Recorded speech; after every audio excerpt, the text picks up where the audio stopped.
Hey everyone, thanks for watching my video. I am Stephen Menduke. I'm the current Associate School Director of Instruction at DSST Byers campus. And today I'm going to be walking you through my challenge presentation. And I'm really excited to do so. Still kind of in the middle of it, excuse me. So we don't have any final data here, but excited to share some of the work that I'm leading on.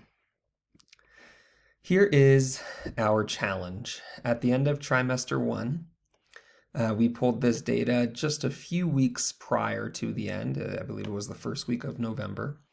And this is how our high school and middle school data worked out. You could see on the left side some of our high school data, and I won't read all that for you. And same on the right side, our middle school data. You can take a look at that. But to summarize here, we had some pretty big gaps, especially in the middle school side, when we were comparing overall grade percentages across each class from Tri 1 in the 2019-20 school year to Tri 1 in the 2021 school year. We also had a pretty increased F rate on that middle school side of 23%. Almost a quarter of all grades at our Byers Middle School were Fs. And you could see how that affected GPA on the middle school side. And although our high school side data was not as alarming for us, there were still some gaps there. And every grade level's GPA was lower on a year-over-year comparison. So the challenge: how do we disrupt the grade trends that we are seeing as we close Tri 1 to prioritize student self-image and wellness, and simultaneously create conditions that prioritize learning and growth moving into Tri 2? This was the vision that I created for this challenge, and this was actually, this slide is a snip from one of our family forums, which is prong 3 of my plan to address our challenge. And the family forums, I'm excited to share a little bit more about those. But the vision, as we thought about what our solution would be to this challenge that we were facing, or our attack plan, was really twofold. It was based on what we know and what we're committed to. So we know, and we knew at the time, that remote learning was not what people signed up for, people being students, staff, families, when they chose Byers. And we also knew that this was our reality. Some students are benefiting and were benefiting from a remote setting, and a lot of other students were really struggling to achieve the same levels of academic growth. We are definitely committed to ensuring that students achieve academic growth during their time with us at Byers. But perhaps more importantly, we really want to make sure that students feel deeply known and valued as a member of our community, whether a virtual or in-person community. And we really wanted to make sure that any solutions that we came up with as I was leading on this were not limited to the people on our campus, but reached outside of the walls of our building and into our Byers community. So this is the game plan that I came up with and worked to roll out. The challenge is listed there in the blue box up top as a reminder. And we had a 3-part approach here. And on the last slide, it said family instructional forums were prong 3. I apologize. It looks like it's part 2 here on this slide. But part 1 was gradebook changes and policy adjustments to end Tri 1.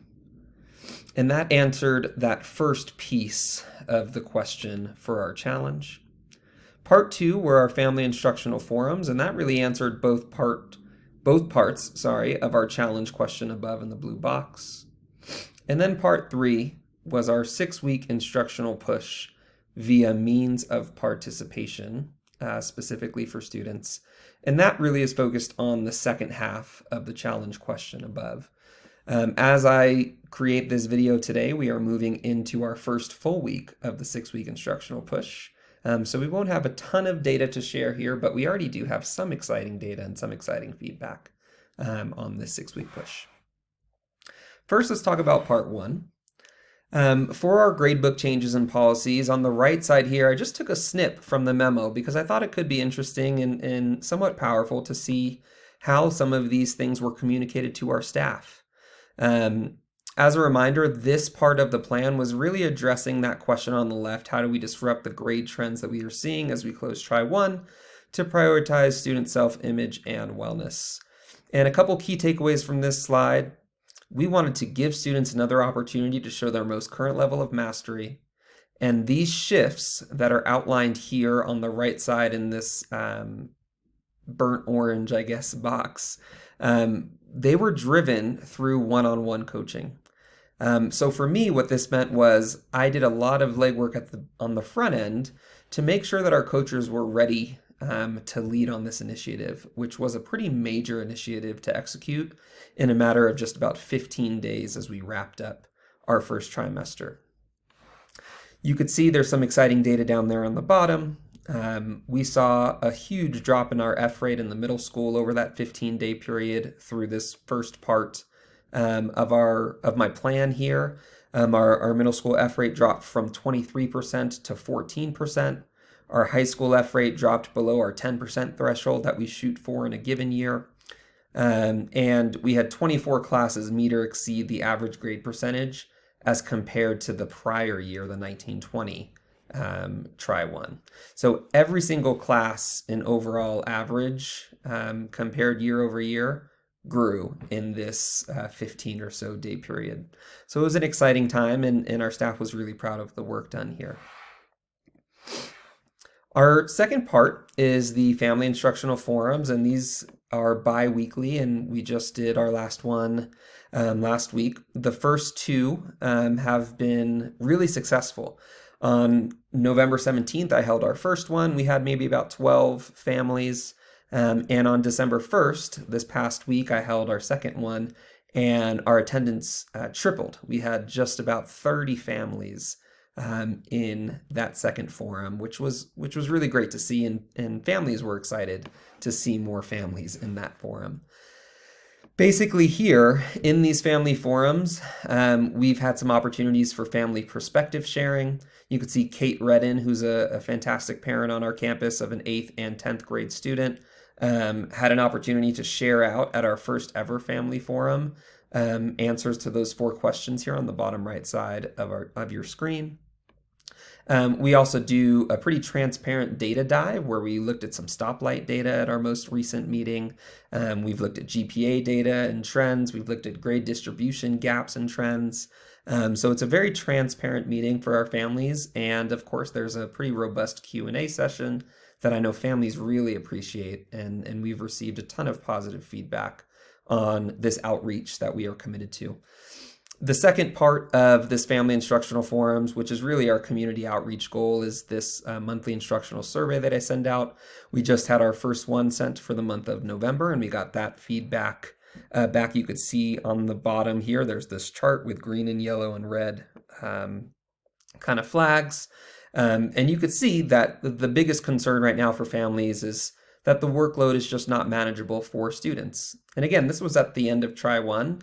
Really excited to see how some of the changes to sequence of assessed standards, coupled with our 6-week push, which I'll get to on the next slide, start to move the needle in the right direction there. Currently, about a quarter of our families who submitted the survey, their number one concern was the manageability of workload for students.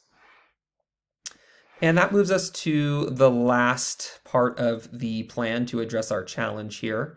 This part of our plan is really addressing the second part of our challenge question: how do we create conditions that prioritize learning and growth moving into Try 2? If you look at that chart on the very bottom, you could see the question: select the area that you would appreciate the most support in as we go into trimester 2. And teachers, pretty dramatically, were most concerned about work completion and student participation. So it aligned really well with parent and family concerns. And some key takeaways from this slide: feel free to take a look at that burnt orange color box to read a little bit more detail. And again, this is another snip from the staff memo that we send out weekly to our team.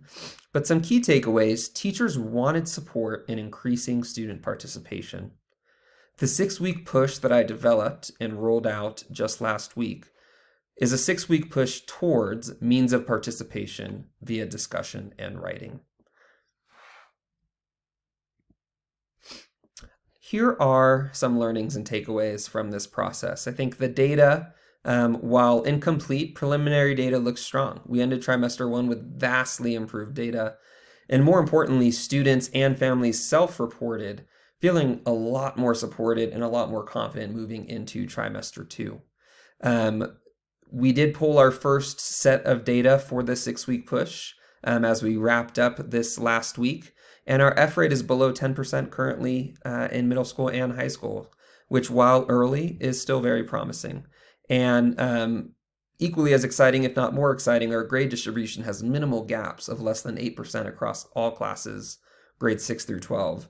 Again, very early on in this second try, but excited to see these trends on the right path here. On day 2 of the push, I was really excited to see that we have already 7+ exemplar videos shared by our teaching team, and this was a part of the 6-week instructional push.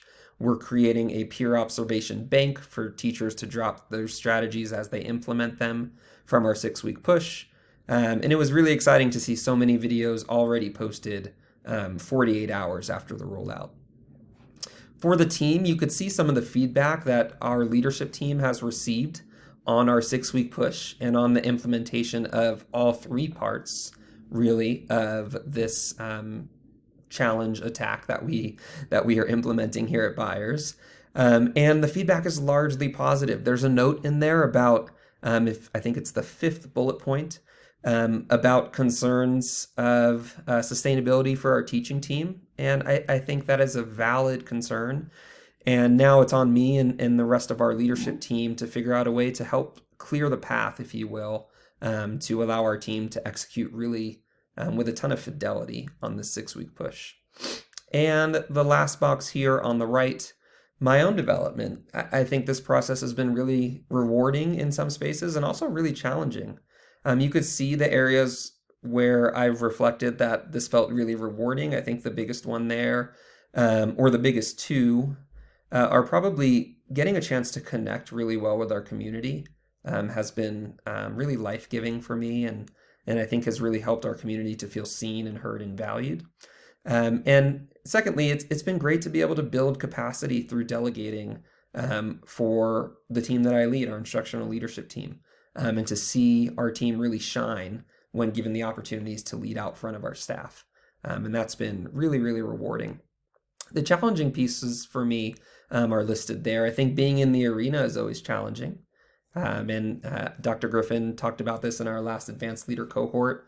And it was a perfect time for me to be brought back to that analogy. It has been a challenge and is the right challenge. It's the right work to do.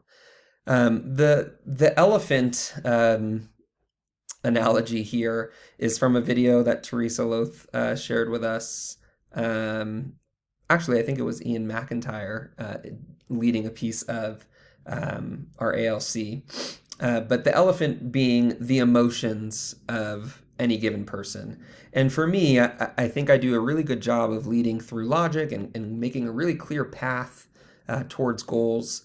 And I think I want to continue to develop in how I lead through emotions and tapping into the emotions of our team to really have a clear push and to have our team passionate, just as I am, about whatever it is we are doing. And then I think the third challenge, just the unknown. I'm extremely confident that this 6-week push and that this 3-part plan is the right thing to do.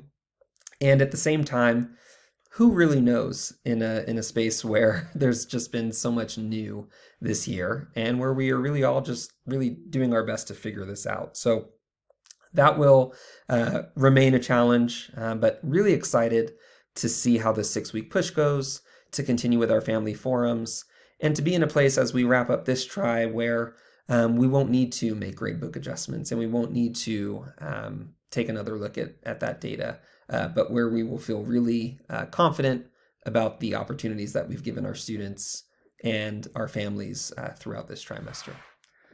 That is time for me. I think I probably went over time, but thank you so much for listening, and I look forward to connecting with you. Thanks.